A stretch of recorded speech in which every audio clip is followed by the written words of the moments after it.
Good evening friends, welcome to back on my channel. अज का अपना मैथमैटिक का टॉपिक है जी एवरेज यानी कि औसत। तो फस्ट क्वेश्चन है जी, रमेश ਦੇ ਹਿੰਦੀ ਇੰਗਲਿਸ਼ ਅਤੇ ਗਣਿਤ ਵਿੱਚ ਕ੍ਰਮਵਾਰ 53 47 ਅਤੇ 74 ਅੰਕ ਹਨ। ਉਸ ਦੇ ਔਸਤ ਅੰਕ ਪਤਾ ਕਰੋ। ਤਾਂ ਔਸਤ ਅੰਕ ਪਤਾ ਕਰਨ ਲਈ ਸਭ ਤੋਂ ਪਹਿਲਾਂ ਆਪਾਂ ਦਿੱਤੀ ਗਈ ਸੰਖਿਆਵਾਂ ਨੂੰ ਐਡ ਕਰਾਂਗੇ। 53 + 47 + 74 डिवाइड बाय 3 आ जाएगा। तो इसका जोड़ आ जाएगा जी 4 7 डिवाइड बाय 3 यानी कि 58। यानी कि जो रमेश दे एवरेज मार्क्स बननगे वो बननगे जी 58। 58 is the correct answer. Next question है जी, एक क्लास विच 32 स्टूडेंट्स का एवरेज भार 40.5 किलोग्राम है। जेकर टीचर दे भार भी शामिल किया जाए तो एवरेज भार 500 ग्राम होर वध जाता है। अध्यापक का भार पता करो। तो सब तो पहला आप स्टूडेंट्स का भार पता करांगे टोटल कितना है। तो इन्होंने दिता है कि 32 स्टूडेंट्स का भार जोड़ा है वो एवरेज है 40.5। इसनों आप मल्टीप्लाई करते हाँ जे 32 नाल, तो अपने को टोटल 32 स्टूडेंट्स का भार आ जाएगा 1296 किलोग्राम। हुण इन्होंने दिता है जेकर ये एक टीचर का भी भार शामिल किया जाए तो एवरेज के 500 ग्राम ऐड हो जाता है। यानी कि 32 स्टूडेंट्स ते एक टीचर का भार का एवरेज है 40.5 + 0.5। तो ये अपने को आ गया जी 41 किलोग्राम। हुण आपां पता करना है जी टोटल 32 स्टूडेंट्स ते टीचर्स का भार, कुल भार कितना होवेगा। 32 स्टूडेंट प्लस एक टीचर का टोटल भार कितना होवेगा। तो ये आवेगा जी 41 kg मल्टीप्लाई बाय टोटल किन्ने कैंडीडेट्स हो गए 32 ते 1 33। तो ये अपने को टोटल निकल के आ गया जी 1353 किलोग्राम। हुण आपां टीचर का भार पता करना है तो टोटल भार विचों आपां स्टूडेंट्स का भार जिहड़ा है वो माइनस कर देवांगे 1296। तो अपने को 57 kg रह जाएगा। 57 kg भार है टीचर का। 57 is the correct answer. Next question है जी, 8 लोगों की कमेटी विच 35 ਅਤੇ 45 साल की उम्र के 2 ਮੈਂਬਰਾਂ की थां ते औरतों को शामिल करन नाल कमेटी मैंबरां की औसत उम्र 2 साल वध जाती है। उन्होंने 2 औरतों की औसत उम्र कितनी होगी ये आपां पता करना है। तो टोटल एज वध जाती है 8 साल, यानी कि 8 × 2 यानी कि 16 साल एज जी है वो इनक्रीज़ हो जाती है।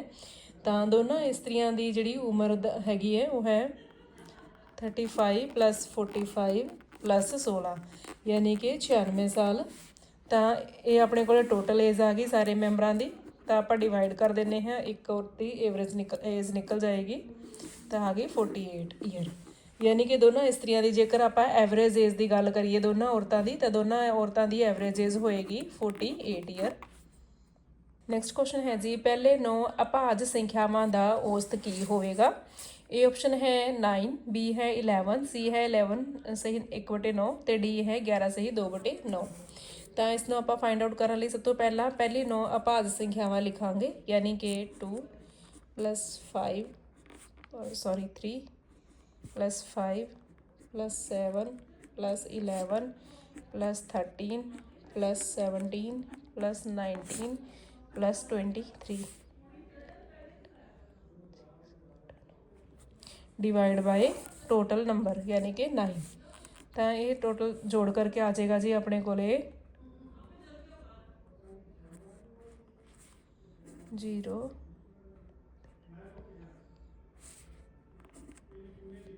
100 डिवाइड बाय 9 यानी कि इसका करैक्ट आंसर होगा जी 11 सही 1/9 सी ऑप्शन।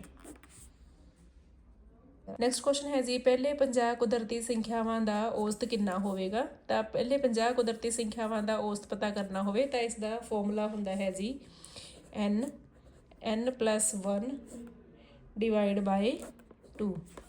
हुण आपां वेखांगे टोटल अपने को कितनी n की वैल्यू दी हुई है अपने को 50। तो आप लिख सकते हैं जी 50 50 प्लस 1 डिवाइड बाई 2 यानी कि 50 मल्टीप्लाई बाई 51 डिवाइड बाई 2। तो ये अपने को आ गया जी 1275 डिवाइड बाय अपने को टोटल संख्यावां का जोड़ आ गया 1275। हुण इसका एवरेज कढ़न लई आपां करांगे टोटल जोड़ डिवाइड बाय कितनियां संख्यावां यानी कि 50।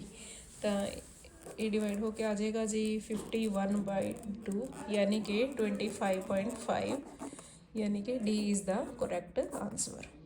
तो ये फॉर्मूला इंपॉर्टेंट है जी।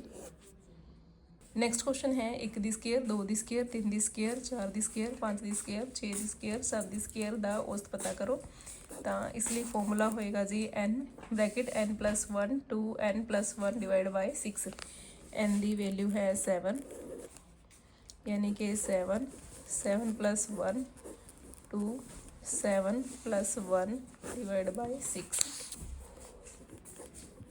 8 plus 1 divided by 6 8 15 6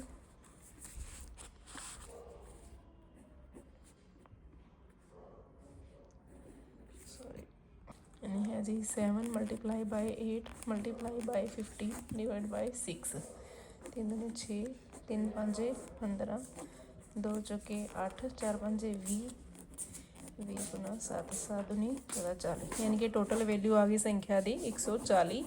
हुण आपां इसका एवरेज फाइंड आउट करना है।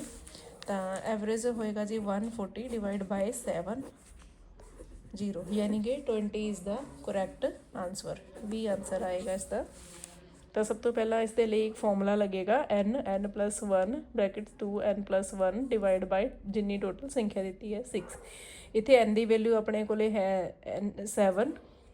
क्वेश्चन है जी n + 1 n + 2 n + 3 n + 4 n + 5 का औसत पता करो। तो सब तो पहला आप n काउंट करांगे 1 2 3 4 5 6 यानी कि आप लिख सकते हाँ जी 6n + 5 4 9 10 11 12 13 14 ते 1 15 6n + 15 डिवाइड बाय 6। तो इसनों आप लिख सकते हैं जी n + 5/2 के इक्वल यानी 3 के पार्ट पर चल गया 3 6 3 5 15 6 जो हो जाएगा यानी कि n + 5/2 के इक्वल इसका आंसर आ जाएगा। नैक्सट क्वेश्चन है जी 7 लगातार संख्यावां का औसत 20 है तो सब तो वड्डी संख्या दसो की होगी। ए ऑप्शन है 20 बी है 22 सी ऑप्शन है 23 और डी ऑप्शन है 24 यानी कि 7 लगातार संख्यावां कोई भी संख्यावां लेने हाँ जिन्हों का एवरेज साढ़े कोल 20 आ जाता है तो सब तो वड्डी संख्या असी पता करनी है कितनी है। तो सब तो पहला असी ले लवांगे 7 लगातार संख्यावां। एक मान लो एक का मान है x x + 1 x + 2 x + 3 x + 4 x + 5 ਅਤੇ x + 6। ਹੁਣ ਆਪਾਂ x ਕਾउंट ਕਰਾਂਗੇ 1 2 3 4 5 6 7 ਆਪਣੇ ਕੋਲ ਆ ਗਏ ਜੀ 7x प्लस ਇਹਨਾਂ ਨੂੰ प्लस करके आ गया 21 डिवाइड बाय 7। ये ਜਿਹੜੀ है एवरेज ये किस ਦੇ इक्वल आ गई 20 ਦੇ इक्वल आ गई अपने को। ਹੁਣ ਆਪਾਂ पता करांगे जी आप लिख सकते हाँ 7x + 21 = 20 मल्टीप्लाई बाय 7 यानी कि 7x + 21 = 140 यानी कि आप हम लिख सकते हैं जी 7x = 140 - 21। तो ये अपने को आ जाएगा जी 10 × 9 3 14 यानी कि 7x इक्वल आ जाएगा जी 119 दी। तो x इक्वल आ जाएगा जी अपने को 17 दी। हुण अपने को x की वैल्यू फाइंड आउट हो गई है। पता करना है सब तो वड्डी संख्या किहड़ी होवेगी। तो वड्डी संख्या लिए आप x की वैल्यू इत्थे पुट करांगे। तो अपने को x की वैल्यू सी 17 यानी कि x + 6 इसमें आप लिख सकते हाँ 17 + 6 यानी कि 23 इज़ द करेक्ट आंसर। तो अपना आंसर होगा जी सी ऑप्शन। ਨੈਕਸਟ ਕੁਐਸਚਨ ਹੈ ਜੀ, ਤਿੰਨ ਸੰਖਿਆਵਾਂ ਵਿੱਚੋਂ ਪਹਿਲੀ ਸੰਖਿਆ ਦੂਜੀ ਦਾ ਦੁੱਗਣਾ ਹੈ ਅਤੇ ਦੂਜੀ ਸੰਖਿਆ ਤੀਜੀ ਦਾ 3 ਗੁਣਾ ਹੈ। ਇਹਨਾਂ ਦਾ ਔਸਤ 10 ਹੈ ਤਾਂ ਸਭ ਤੋਂ ਵੱਡੀ ਸੰਖਿਆ ਪਤਾ ਕਰੋ। ਤਾਂ ਆਪਾਂ ਸਭ ਤੋਂ ਪਹਿਲਾਂ ਲਵਾਂਗੇ ਜੀ ਤੀਜੀ ਸੰਖਿਆ। ਮੰਨ ਲਓ ਜਿਹੜੀ ਤੀਜੀ ਸੰਖਿਆ ਹੈ ਆਪਣੇ ਕੋਲੇ ਉਹ ਹੈ x, ਤਾਂ ਆਪਣੇ ਕੋਲੇ ਆਵੇਗਾ ਜੀ ਮੰਨ ਲਓ ਤੀਸਰੀ ਸੰਖਿਆ ਹੈ x ਤੇ ਦੂਜੀ ਸੰਖਿਆ ਆ ਜਾਏਗੀ, ਦੂਜੀ ਸੰਖਿਆ ਤੀਜੀ ਦਾ 3 ਗੁਣਾ ਹੈ ਯਾਨੀ ਕਿ 3x, ਤੇ ਪਹਿਲੀ ਸੰਖਿਆ ਆ ਜਾਏਗੀ ਜੀ ਦੂਸਰੀ ਦਾ ਦੁੱਗਣਾ ਹੈ ਯਾਨੀ ਕਿ 6x।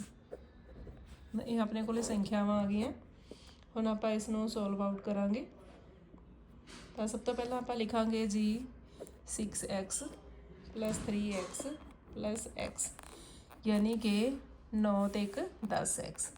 ਜੋ ਇਹ 10x ਹੈ ਇਹ ਆਪਣੇ ਕਿਹਦੇ ਇਕੁਅਲ ਹੈ, 10 ਦੇ ਇਕੁਅਲ ਹੈ ਨਾ। ਦਾ ਔਸਤ ਕਿੰਨਾ ਦਿੱਤਾ ਹੋਇਆ ਹੈ, ਸੌਰੀ ਮਲਟੀਪਲਾਈ ਬਾਈ 3 ਆਏਗਾ ਨਾ ਪਹਿਲਾਂ, ਹਾਂਜੀ 10x ਇਹਦਾ ਐਵਰੇਜ ਆ ਗਿਆ। ਜੋ ਐਵਰੇਜ ਦਿੱਤੀ ਹੈ ਉਹ 10 ਦਿੱਤੀ ਹੈ ਯਾਨੀ ਕਿ ਤਿੰਨ ਸੰਖਿਆਵਾਂ ਦੇ ਟੋਟਲ ਜਿਹੜਾ ਬਣੇਗਾ ਉਹ ਬਣੇਗਾ ਆਪਣੇ ਕੋਲੇ 30।